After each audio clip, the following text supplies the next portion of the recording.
football छे काला तो गोश्त किने आने खेलाई उड़ा बेटा को जब मोर मां झूठ बोल छे मैं तो महीना बाद 3 दिन गोश्त खिला छु समझो तो छे मुसलमानो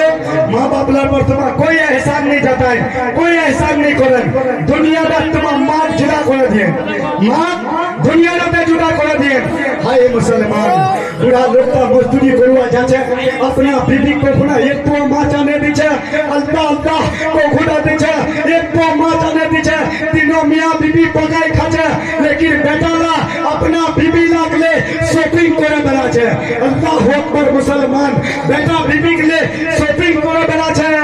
कैसे मुसलमान हो मेरे भाई माँ को क्यों तकलीफ दे रहे हो बाप को क्यों तकलीफ दे रहे हो अल्लाह अल्लाह बुढ़ाना कुछ दिन बाद क्यों है बीमार पड़े गए क्यों है बाबू बीमार पड़े गए अल्लाह पीती दुआ कर अल्लाह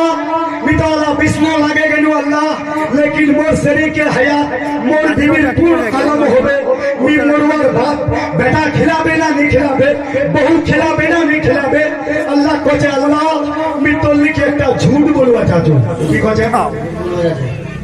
अल्लाह मी तो लिखे একটা झूठ बोलवा चाचू अल्लाह दिमक हेदो माफ करिस और मी मरे गेलो माफ करिस जो से बोले तो सुभान अल्लाह सुभान अल्लाह बुढ़ाड़ी की काम कोले उडी चीचा वार बीबी वार शरीर के हयात सिवना ना बोठाई कोचे फन्नार मां ती खबरिस ना फन्नाला खजाना भी जैसे राखियो उलामी तो बताई दूं जैसे ही खजानार बात खोली बताई बहुला उसे काठी लागे लागे सुने छे यानी के बुढ़ाड़ी माइडी कुन गप करछे समझो तो छे ना बात समझ में आ रही है ना